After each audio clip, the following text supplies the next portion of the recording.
गुरु प्यारी सात संगत जी, आप सभी को प्यार भरी राधा स्वामी जी।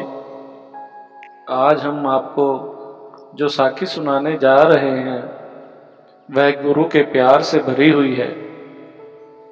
इसे कृपया अंत तक अवश्य सुने।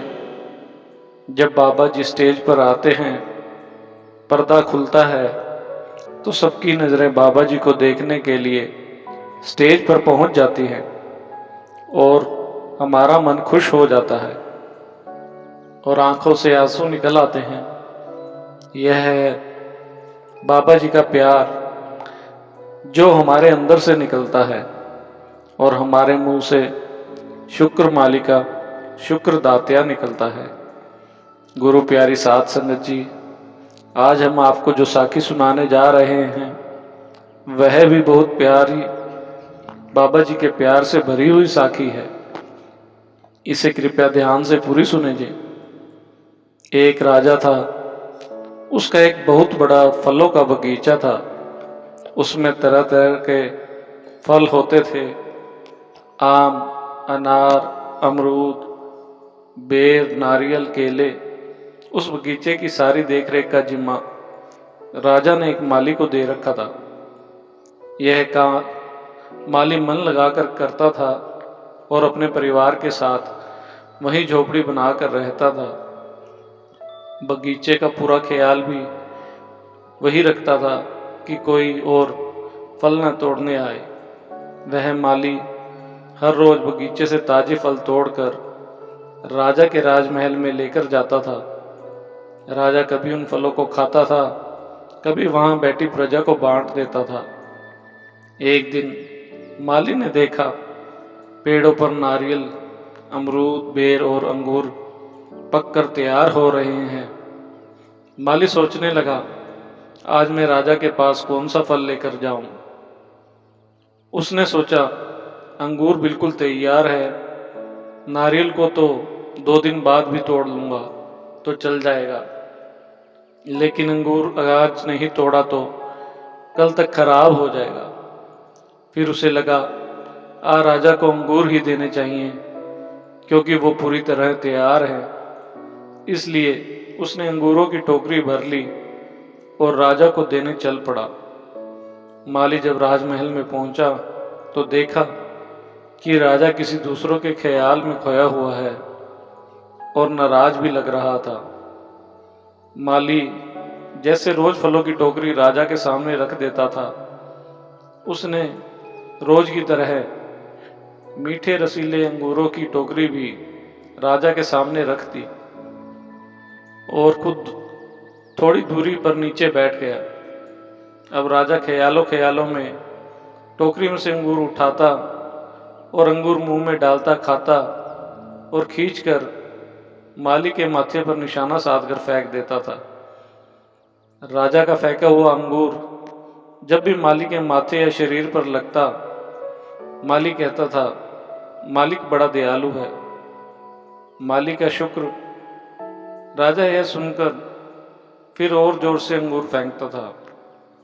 माली फिर कहता था, मालिक बड़ा दयालु है, मालिक का थोड़ा शुक्र। थोड़ी देर बाद राजा को एहसास हुआ कि वह यह क्या कह रहा है और उस मालिक का जवाब क्या आ रहा है। वो उठकर बैठ गया। उसने माली से कहा, मैं तुझे बार बार अंगूर मार रहा हूं और ये अंगूर तुम्हें लग भी रहे हैं, फिर भी तुम यह बार बार क्यों कह रहे हो कि मालिक बड़ा दयालु है, मालिक का शुक्र। मालिक ने हाथ जोड़कर बड़ी नम्रता से कहा, महाराज, आपके बाग में आज नारियल, बेर और अमरूद भी तैयार थे, पर मैंने सोचा नारियल तो 2 दिन तक खराब नहीं होंगे, अंगूर तैयार हैं, क्यों ना आज आपके लिए अंगूर ले चलूं।